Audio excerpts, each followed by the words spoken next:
Diesen Dreh im Palmgarten zu machen, fand ich eigentlich deswegen eine ganz reizvolle Idee, weil das mitten in Frankfurt eine Situation ist, wo eigentlich diese Idee, Natur könne man zusammenbringen, konservieren, was auch eine alte Idee ist, natürlich immer daran stößt, wie das mit der Architektur, mit der Inszenierung dieser Natur zu tun hat. Und dieser Spannungsbogen, der da auftaucht, also auch wenn man vielleicht, ohne sich das genau anzugucken, nur die Pflanzen anguckt, das finde ich eigentlich ganz interessant. Und ich finde auch ganz interessant daran die Analogie, die es vielleicht ein bisschen zu meiner Arbeit gibt, dass das, was es zu sein scheint, auf den ersten Blick eigentlich gar nicht ist.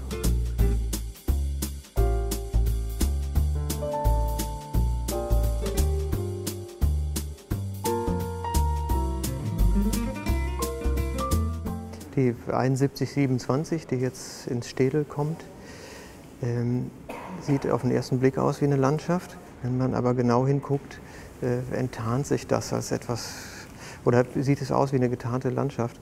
Es ist eigentlich was anderes. Es ist eine Konstruktion von vorne bis hinten. Also es gibt da einen Wald, der da drin vorkommt, der eigentlich ein bisschen zu hell und ein bisschen zu grün ist. Es gibt sowas wie ein Gewässer oder eine Wasserfläche, die viel zu bunt ist. Und es gibt sowas wie eine Konstruktion, was die Figuren, die in dem Bild auftauchen, isoliert von dieser möglicherweise für die Natur gehaltenen Gegend. Vom Arbeitsprozess her ist es so, dass ich eigentlich immer von einer Fotografie ausgehe, einer einzelnen. Das hat damit zu tun, dass ich mir sehr, sehr viel Material angucke. Das ist wahrscheinlich zum überwiegenden Teil ist es Fremdmaterial, was ich so aus Nachlässen habe oder wie auch immer. Zum Teil ist es auch Material, was ich selbst geknipst habe über die Jahre. Aber mein eigenes Knipsarchiv geht eben auch bis in die 70er zurück. Was ich darin suche oder was ich darin finde, sind einfach so Impulse, die so eine generelle Vorstellung zeigen von Projektionsflächen und Sehnsüchten. Dafür ist die Fotografie unheimlich gut. Das klappt technisch nicht immer so gut bei Amateurmaterial. Das ist aber auch egal, weil es eigentlich sowas wie Ideengeber sind. Also das anschließende Arbeiten an dem fotografischen Material, das ist eigentlich so vielfältig, dass es viele der klassischen Vorgehensweisen in der bildenden Kunst eigentlich aufnimmt.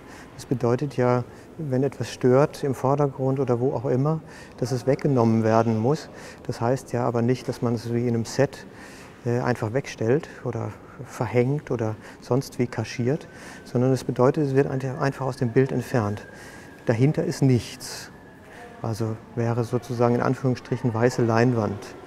Das muss rekonstruiert werden, was da ist. Das ist eigentlich ein Vorgehen wie in einer realistischen Malerei.